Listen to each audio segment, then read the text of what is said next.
Labą dieną, Kavitrinas TV žiūrovai. Šiandien pas mus svečiuose Shindokai Kan Karate federacijos prezidentas, Lietuvos federacijos prezidentas Arturas Jošiūnas ir Tomas Tupuris, šios kovos meno, galim pasakyti taip, mūsų žvaigždė. Iš tiesų jis turi juodą diržą, kaip ir federacijos prezidentas, taip. Jeigu kada aš suklysiu, jūs mane kaip nors čia patarkit, kad aš pasakyčiau teisybę, kad būtų aiškumai. Ir mūsų šiandien tokia proga susitikti, pakalbėti trupučiuką išvis apie kovos menus, kada jie čia Prienuose pas mus atsirado, kaip čia viskas vyksta. Ir dar mes žinom, kad Tomas Tupuris vyks neužilgo jau kitą savaitę. Vyks į tarptautinį turnyrą į Prancūziją, į Nicą, kur kovos su gan pavojingu, tokių žinomų varžovų, taip? Ar ne taip? Taip, vienu iš stipriausių šiuo metu varžovas jam atiteko. Jesse Santini, prancūzas. Na ir Tomas ruošiasi šiai kovai. Tomai, o iš tiesų, tu apie tave čia rašė ir vietinė spauda, respublikinė, daug, tu ir čempionas Europos ar pasaulio? Ir Europos ir pasaulio. Europos pasaulio. Pasakyk, kada tavo prasidėjo tas kelias į tos, pavadinsim, kabutėse spardymus? Kelias prasidėjo, kai tėveliai jau taip drąsiau leisdavo nueiti toliau nuo namų. Tai kiek čia metų tau buvo, kada jau tau leisdavo drąsiau? Reiškia, toliau nueiti savarankiškai nuo kiemo, kokių 10 metų buvo, tai aš pradėjau lankyti Prienuose įvairius būrelius. Tuo metu jų buvo daugiau, aišku, ir save bandžiau visur. Ir medį drožiau, ir modeliavimą, ir auto, ir avio modeliavimą. Man tas viskas labai patikdavo, čia toliau lankiau ir šokius va šitam senam kultūros namuose, kur dabar esame. Ir tautinius, ir pramoginius, ir futbolą, ir krepšinį, ir galų galiausiai save geriausiai atradau karate. Tuo metu labai buvo populiaru karate, kadangi nebuvo tiek daug televizijos, nebuvo tiek daug informacijos ir tas karate atrodė labai paslaptingai, labai mistiškai, labai jau taip galinga ir tie tokie kovotojai, kuriuos mes matydom kino filmuose, atrodė labai jau taip galingai ir mes norėdom būti panašus į juos. Supratau, kas tavo buvo pirmas treneris? Mano pirmas treneris Arturas Jošiūnas, sėdinau šalia. Arturai, tai kaip jūs pastebėjot šitą žmogų, kuris dabar, sakysim, garsins Prienų vardą į Prancūziją, jau garsino visam pasaulyje. Kaip jūs tai atradot jį? Ką jis jau buvo paruoštas kovotojas, ar vis dėlto reikėjo padirbėti su juo? Jis yra vienas iš pirmųjų tų atėjusių į treniruotės tuo metu, nes mūsų klubas jau Prienuose gyvoja daugiau nei 20 metų, 21, jau 22 pradėjome. Ir Tomas buvo vienas iš pirmųjų tų, kuris atėjo į pirmasis tas grupės ir jis aiškiai išsiskyrė iš kitų savo norų ir ryžtų įsisavinti tuos kovos menus. Viskas aišku. O ilgai reikėjo ruošti, kad pasiektų pirmą pergalę tarp savo amžiaus?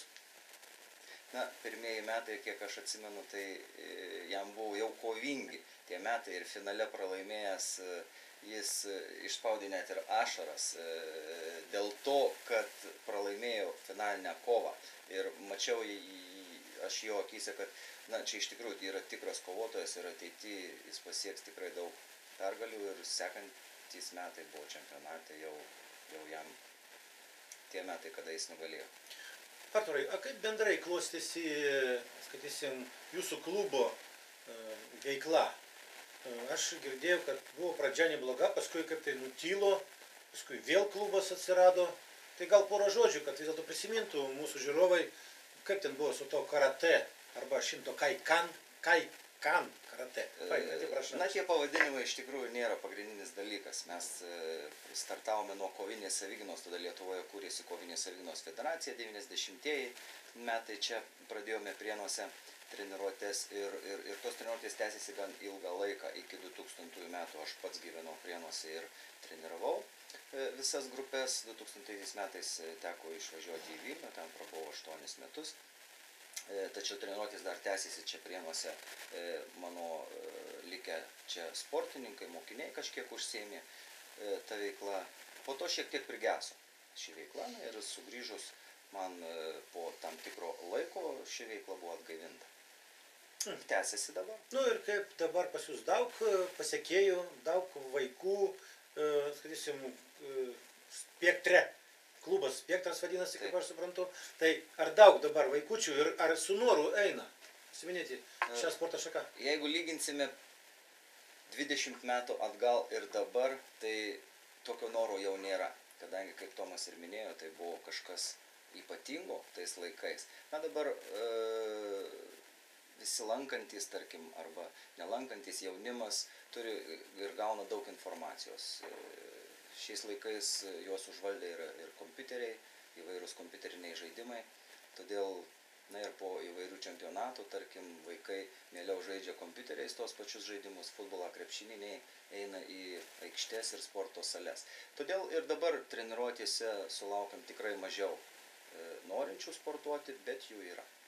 Jo, tai nu, kur jūsų bazė čia Prienus? Mūsų bazė yra ten, kur mes ir startavome, tai šiuo metu Žiburio gimnazija, Prienų Žiburio gimnazija, ir ten mes ir toliau sportuojame. O į jūsų grupę gali ateiti tik berniukai, tokie aršus, kaip buvo Tomas, kai jūs pasakojate, ar vis dėlto ir mergaitės gali dalyvauti? Ja, pas mus ir gali, ir lanko, taip pat ir mergaitės. Bet mergaitė ir jūsų sporto šaka, nu kaip tai, nu, ar suderinant? Pirmiausia, taip suderinama, nes mes daugiau tai vadiname kaip savigynos meną. Suprantu. Tai pasakykit, kiek, per metus, vieni sako, kad ten buvo keletą varžybų, visą kitą, kiek varžybų reikia nuvykti, atlaikyti varžybų reikia jūsų klubų nariams? Tokio reikalo kaip ir nėra, nes tai sąlygoja daug įvairių faktorių. Tarkim, šitame sporte nedidelės traumos gali trukdyti sudalyvauti varžybose, na kaip ir be jokios abejonės ir kitose sportuose. Todėl tokio reikalo kaip ir vykti į varžybas nėra. Į varžybas vykstama tada, kada norima nugalėti ir norima juose dalyvauti. Nu ir daug tokių mūsų spektre norinčių? Yra, ypač mažų vaikų, ypač mažesnių, tai tikrai gausiai. Vyresniems šiek tiek jau reikia stipriau ir pasiruošti. Aš norėčiau čia pridurti, kad federacija yra sukurta labai tokia gan gerai veikianti sistema rengimo sportininkų, na aišku, ir kovotojų. Mažiesiems sudalyvauti yra sukurtos tam tikros taisyklės ir tam tikros varžybos, kurios totaliai skiriasi nuo tų jau reiškia suaugusių, nuo tokių profesionalių kovų, ir ten nėra smūgiuojama, ten yra imtynės, ten yra labai daug džiaugsmo, yra besivaržymas ir tas žodžiu, gelbėja mus. Na, sakykime, kaip trenerius, kuriems norisi kovoti su ta kompiuteriu, su ta interneto, su sėdėjimo namuose problema. Kadangi tos vaikų varžybėlės yra labai linksmos, įdomios, smagios, ir taip mes taip pritraukiam vaikučius į treniruotes ir po to jie, aišku, įsitraukia į tą veiklą, vėliau jie tvirtėja, stiprėja, tada tos taisyklės jos šiek tiek keičiasi ir gali save išbandyti ir kitokio kovos sistemo šiek tiek, gali pasmūgiuoti ir rungtyniauti, bet visgi visą laiką yra laikomasi griežtų saugos reikalavimų, yra apsaugos, yra šalmai, yra visos eilė taisyklių, kur žodžiu, išlieka visa veikla saugi. Tomai, o kada tu jau atėjęs, kad esi į klubą, kada tu jau pajauti, kad tu būsi tikrai kovotojas, kad tu jau norėsi laimėti ir kada tu tas pirmas pergalės, kada atėjo, kaip tu ten atsiradai Europoje, pasaulyje, vis dėlto reikėjo čia visus Lietuvoje nugalėti? Na, matot kaip. Aš nuo pat, gal sakykime, pirmų savo treniruočių vengdavau savo tokio uždavinio ar noro čia būti nugalėtoju. Nes kai į tokį norą įsijauti, tai po to labai gali būti skaudu, nes nieks to negali pažadėti, kad tu būsi čempionas, kad tu būsi nugalėtojas. Tada reikia pamastyti, o kur čia yra tas džiaugsmas, kas iš to. Jeigu aš ten nugalėsiu, tai kas čia bus laikas sugaišti. Todėl aš visą laiką savo nuo pirmų dienų sakydavau, kad tai, ką aš dabar veikiu, tai turi teikti man džiaugsmą. Aš į kiekvieną veiklą, kurios įmiausi ir kitus būrelius, taip ir žiūrėdavau. Jeigu man smagu tą daryti, jeigu man tai sekasi, tai aš ateinu treniruoti ir aš jau kaip ir nugalėtas, nes aš patyriau gerą laiką, kažką išmokau naujo, kažkaip patobulėjau, kažkur tai sutvirtėjau ir aš jau grįžtu namo kas vakarą nugalėtojų. O tos varžybos jos kaip sakykim, toks, na kaip bus, tai bus. Kiekvienos varžybos, kiekviena kova yra tam tikra pamoka. Tomai, tai ką Arturas pasakė labai tokį dalyką, tu pralaimėjęs pirmoji tai kovoj finale, kaip tai trupučiuką ir nusiminiai. Tai vis dėlto, kaip tu čia prasilengi trupučiuką, toks noras nugalėti ir kad tas pats. Noras nugalėti jisai visą laiką turi būti. Tik tai, nežinau, taip iš anksto skelbtis nugalėtojų, šiek tiek, mano požiūriu, taip nėra sveika pačiam. Bet noras, visų pirma, kiekvienam sporte visi eina kažko tai pasiekti, bet kokiam sporte. Jeigu tu eini lenktyniauji lengvos atletikos takelėje, tu vis tiek sieki kažkokio rezultato, savo asmeninio, aplenkti varžovą, kiekvienam krepšinį sieki laimėti prieš kitą komandą. Krepšinį dar yra tokios smulkios vidaus komandos viduje, tam tikras kova, kad treneris pripažintų visą laiką yra noras nugalėti, yra sportas tokiu pagrindu ir stovi. Visą laiką eini, ieškai kažkokiu tai tokių psichologinių savo pastiprinimų, kad nesuabejotum kažkur tai kažką, tai kad nugalėtum, taip. Tačiau reikia visą laiką pagalvoti, kas nutiks, jeigu aš nenugalėsiu. Kaip reikės toliau gyventi, kaip reikės tą laiką išgyventi, kaip reikės su savim. O išgyvenat, jeigu pralaimėtų kovą? Žinom, jeigu tau yra svarbi veikla, bet kuri veikla, ar tai yra mokslas, ar neišlaikytas egzaminas, ar sportas, visą laiką yra svarbi, pralaimėta, taip pat svarbi ir laimėta ta kova. Ar buvo lengvas tas kelias dėl tų aukštumų Europos čempionų, pasaulio čempionų, ar buvo lengvas? Lengvas nebuvo, tas kelias buvo įvairiais vinguriavo, kaip treneris čia prieš mūsų reportažą minėjo. Norėdavau visą laiką pasiekti tobulą techniką, tobulą, nežinau, būseną sportinę. Prisigalvodavau visokiausių savo kaip vaikas, kūrybingas vaikas, kuris save norėjau lavinti, aš visur ir šokinėdavau per laiptelius ir darydavau atsilenkimus, išeidamas iš vonios kas kartą, įeidamas į vonį ir išeidamas, tai padaryti po 10 atsilenkimų, 10 prištraukimų, čia aišku, ne treneris patarė, čia pats sportininkas susigalvojo, toliau išeidamas iš vonios turėdavo būtinai koją išjungti jungikliai, kurie tais laikais būdavo gerokai aukščiau už vaiko galvą. Iš tikrųjų, gal aš papildysiu šiek tiek. Iš tikrųjų, treneris yra tas žmogus, kuris tik tai parodo kelią.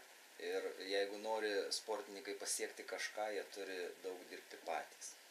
Treneris tik parodo tą kelią, kurio jam eiti. Tai Tomas iš tiesų daug dirbo pats. Ir namuose, ne tik jam keletos treniruočių per savaitę jam tikrai neužtekdavo, kurias jis lankydavo ir jis tai sportavo iš savęs, namuose, aplinkui, visur. Ir tokiu būdu siekė tos tobulesnės technikos, apie kurią jis ir kalba. Tomai, kiek aš žinau iš istorijos, aš ne viską istoriškai žinau, tu po to, kaip tu pasiekė tas viršūnius kaip tai trupučiuką nuėjai nuo aktyvaus sporto. Ar čia priežastis, kame priežastis buvo? Čia tokių yra priežasčių, kaip čia tokia biški liūdnoji čia pusė jau tos istorijos gaunasi, aš nežinau čia. Jeigu taip trumpai, tai iš tiesų per daug save spausti, per daug užsiminėti kažkokia veikla yra ypatingai gerai, kadangi pervarsta ne kūną, tai pervarsta ir nervinė sistema, kuri neatsistato taip greitai. Ir galų galėjo aš visko pradėjau, tai tiesiog aš buvau visko persikrovęs per daug. Man reikėjo nuo to nueiti, nes aš nebejutau to malonumo, kuris iš tikrųjų man ir vedė visą laiką. Nebejutau to malonumo, aš buvau pervargęs tiesiog. Ir kadangi buvo toks metas, aš aišku norėdavau visą laiką ir tebe noriu tobulėti, tai man patikdavo mano tėtis ir krepšininkas, mamytė krepšininkė buvo. Tėvai atvažiavę iš Šilutės ir aš, aišku, susidomėjau to sportu ir tiesiog save bandžiau, mėginau save kito sporto šakoje.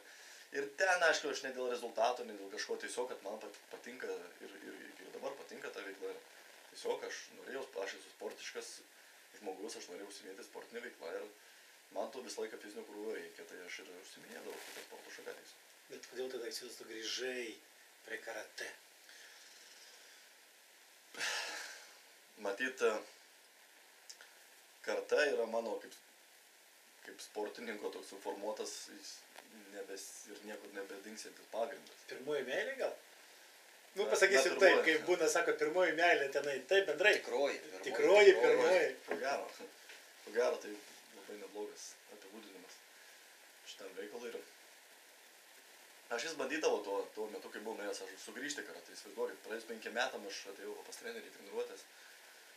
Su tokiu noru atrodo, jau kažkas tai grįžo, yra noras, yra sportuoti, bet aš atėjau į salę, aš pajutau, kad aš negaliu dar to daryti po 5 metų, įsivaizduokit. Ką reiškia per daug kažką tai savo, iš savęs reikalauti, per daug savęs spausti, per daug dėti pastangų kažko tai siekti.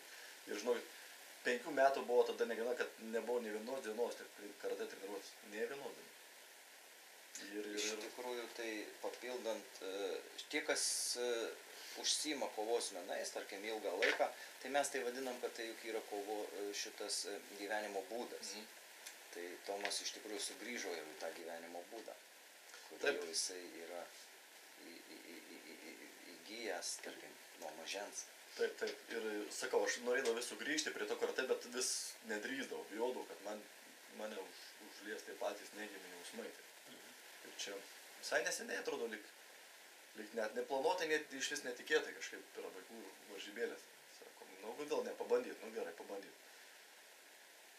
Ir pastebėjau, kad viskas lyg tai vėl. Čia kaip Prienuose buvo Taip, tas varžybos, Prienuose, mes matėm, kad tenai šitą Tai įsilėjai. čia esmė pergalė didžiausia tame, kad, žodžiu, save pavyko atrasti iš naujo.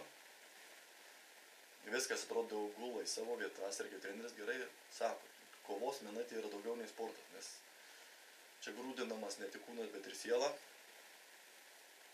Vis dėlto pati kova yra tokia labai ekstremali aplinka, kurios kitose sporto šakose taip nepatirsi.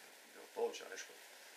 Ir kritikos galima išgirsti dėl tai, kad kovos menai pavojinga, yra grubu, agresyvu, žmonės vienu mušasi. Taip jau liaudiškai kalbant. Tačiau viską darant teisingai nuo pagrindų, ugdant tas vidinės dvasinės savybės, įgrūdinant kūną, gali pasiekti labai įdomią, labai unikalią ir labai gerą gyvenimo kokybę. Supratau. Artur, noriu paklausti, vis dėlto į tokius tarptautinius turnyrus, ypač kada susirinka tenai labai jau rimti varžovai, tai kad čia vis dėlto iš šou iš vienos pusės, tam, kad pritraukti žiūrovus į sales, tam, kad turi žinoti žiūrovas, kas atvažiuoja, kad va čia rimtas kovotojas, ir kad išvysim ne taip, kad vienas tik kitą muša, bet vyksta kova. Tai pasakykit, Tomas buvo čia kaip ir dingęs iš to akiračio, bet vis dėlto jis tik porą žmonių iš Lietuvos pakviesti į šitą turnyrą. Tai gal, ar noriu pasakysit, kas gilėmė, skaitysim, jūsų manimu, kad Tomas buvo pakviestas tokį rimtą iš tiesų į Nicos turnyrą? Taip, iš tiesų tarptautiniuose turnyruose dažniausiai dalyvauja sportininkai jau žinomi, turintys tarptautinius reitingus. Tai praeitų metų čempionate netgi Tomui nepavyko laimėti savo svorio kategorijoje, finalinėje kovoje jam teko ir nusileisti, tačiau į šį turnyrą vis dėlto buvo pakviestas Tomas, o ne mūsų tos svorio kategorijos nugalėtojas, kadangi Tomas turi žymiai didesnį reitingą susikrovęs dar iš senesnių laikų ir jis yra daugiau žinomas tarptautinėse arenose, kitose šalyse ir visada yra įdomiau stebėti jau žinomą kovotoją. Čia kaip ir paprastose televizinėse laidose, jeigu nėra žinomų veidų, tai dažniausiai žmogus perjungia televiziją į kitą kanalą. Todėl ir kovose norisi vis dėlto matyti gerus kovotojus. Tomai, kaip tu gavai žinią, kad tave kviečia? Koks jausmas? Pasidalink, koks jausmas? Ta diena buvau suplanavęs skirti intensyviai mokslams ir, žodžiu, teko nukelti tą dieną, nes negalėjau ramiai nusidėti iš susijaudinimo. Įvairiapusiškų buvo labai jausmų. Aišku, labai man smagu, kad mane vis dar vertina, nes čia vis dėlto yra tarptautinės organizacijos vadovas, kuris ir pakvietė sudalyvauti šitam stambiam turnyre su ypatingai stipriu kovotoju, kuris šiuo metu yra stipriausias prancūzijos kovotojas. Prancūzija tai ko gero šiuo metu ir toksai, ne, branduolys, ne, ten kaip ir, tarkim, jo, jeigu taip imant mūsų Europos, visą tą organizaciją, tai tas pats, kai pakviesiu kokių japonai kartais, prašau, į kovą su kokiu japonų žvaigždė, kaip anksčiau būdavo Pride ar ne, ten važiuodavo. Tai čia toksai panašus modelis gautųsi. Tai man ir smagu, kad mane vis dar vertina, vis gerbė ir nori matyti ir, na ką, reiškia, mane pastatė į tam tikrą kelią, visas šitas dalykas. Ir dabar rimtai į tai žiūriu. Ir mobilizuotis. Taip. Mobilizuotis, eiti laiku miegoti, valgyti tai, ką reikia. Žodžiu, man ir smagu, nes aš dabar, reiškia, išgyvenu panašiai tokius jausmus kaip prieš 10 metų, nes reikia profesionaliai ruošti. Profesionaliai ne tik treniruotėje, bet ir už treniruotės ribų, nes reikia ir miegoti laiku, ir valgyti tai, ką reikia. Būti ir pailsiausim, ir į kiekvieną treniruotę ateiti su vis naujais tikslais, kuriuos reikia pasiekti. Suprantu, Tomai, bet žiūrėkit, vis dėlto turnyras, jis matyt be finansų neapseina. Tai rėmėjų turit, gal federacija padeda, ar savo lėšomis važiuosit? Kaip galima, sakysim, sudėlioti va šitus dalykus? Kaip mes ten ir čia atsakykime tą klausimą. Sakysim, gan paprastai. Iš tikrųjų taip, šiek tiek prie šito finansavimo prisidės ir federacija. Kadangi tai yra mūsų prienėtis, prienų atstovas, bandome prašyti, kad prie šios išvykos kažkiek tai prisidėtų taip pat ir mūsų Prienų rajono savivaldybė. Na ir ieškome papildomų dar lėšų, kad padengti šią kelionę. Bet matyti, Tomai, reikės ir prisidėti pačiam? Na, aišku. Jau išduok paslaptį. Na, aišku. Žinoma, jeigu nepavyks nieko, mes vis tiek turime važiuoti. Bet tu jau morališkai pasiruošęs kovoti su labai stipriu kovotoju? Žinoma. O kas tavo partneris, sparingas, kad jis treniruotėse? Oi, matot, jų yra įvairių, nes... Jų ir turi būti. Taip, nes aš, žodžiu, man ruoštis tokiai kovai neužtenka vien tik, tarkim, Prienuose eiti į sporto salę, kur iš tikrųjų net nėra. Ne tai, kad mano patirtį atitinkančio lygiaverčio šparingų partnerio, bet tačiau net ir tokio suaugusio net nėra. Nes čia Prienuose yra visi maži dar besiruošti kovotai, todėl aš važiuoju ir į Kauną, ir į Alytų, ir į imtynių treniruotės, ir į kickbokso treniruotės, ir į karate treniruotės. Šį vakarą važiuosim pas mūsų viceprezidentą. O ką prezidentas, jau viskas jis nekovoja jau taip rimtai, jis tik dabar užsiima administraciniu darbu? Ar jūs... Prezidentai dažniausiai ir nekovoja, mūsų Lietuvos Respublikos prezidentai. Taip pat turi juodą diržą, bet ne, matai, ar tu matai, kaip aš, trupučiuką reikia pagalvoti, galbūt ir prezidentui reikia parodyti tokį, kad jis taip žingsnelį, kad pradėti, jau ruoštis kokios nors varžybėse, ir mes, sakysim, su malonumu pažiūrėtume Prieniškiai varžybose, kur Tomas su Arturu, sakysim, taip, kovoja. Prezidentas tada netliks savo tiesioginių pareigų, funkcijų, kokios jam priklauso, taps kovotojas. Supratau. Gerai. Tomai, gal yra pas jūs planai, tai tavo, noriu užduoti klausimą ir prezidento federacijos, gal yra planai Prienuose, gal šiais metais, gal kitais metais organizuoti kitus tarptautinius turnyrus? Buvo pas mus čempionatas Lietuvos, bet tarptautinius turnyrus, kur galima būtų rimtai surinkti, padaryti komercinį renginį, kad parodyti žmonėms tos aukščiausio lygio. Ar čia nebeįmanomas toks dalykas? Ar vis dėlto įmanomas? Įmanomas toks dalykas yra ir po praeitais metais suorganizuoto Lietuvos čempionato mūsų naujoje sporto arenoje. Iš tikrųjų, tarp mūsų trenerių buvo pradėta kelti tokią mintis, kad yra iš tikrųjų gera labai salė ir galbūt Prienuose būtų galima suorganizuoti tokį tarptautinį turnyrą.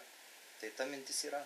Mintis yra, tai mes galim tikėtis, kad pas mus, sakysim, ne tik krepšinis gali pritraukti žiūrovų arba svečių iš daugelį šalių, bet ir Shindokai Kan karate.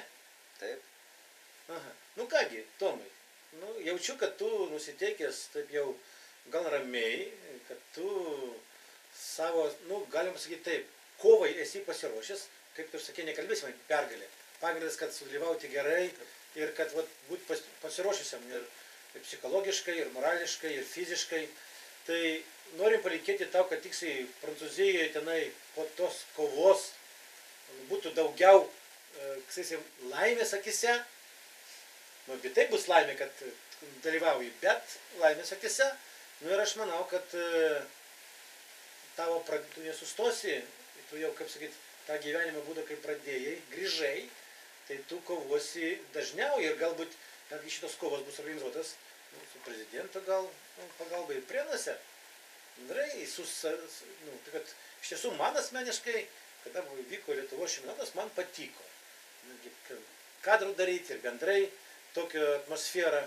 Iš tiesų tik gaila, kad buvo ne tiek daug žiūrovų, bet manyčiau, jeigu atvažiuotų kokių nors žvaigždės, visą kitą su pavardėm, tai atsirastų ir norinčių palikti keletą litų, 20 litų už bilietą, kad būtų ir palaikymas, kad jis ir sporto šakai ir visą kitką. Tai aš linkiu jums geros kavos tam, būtinai. Nu, o prezidentui norisi pasakyti taip, nesustokit. Darykit taip, kad tokių pasiekėjų kaip Tomas pas mus Prienuose būtų daugiau.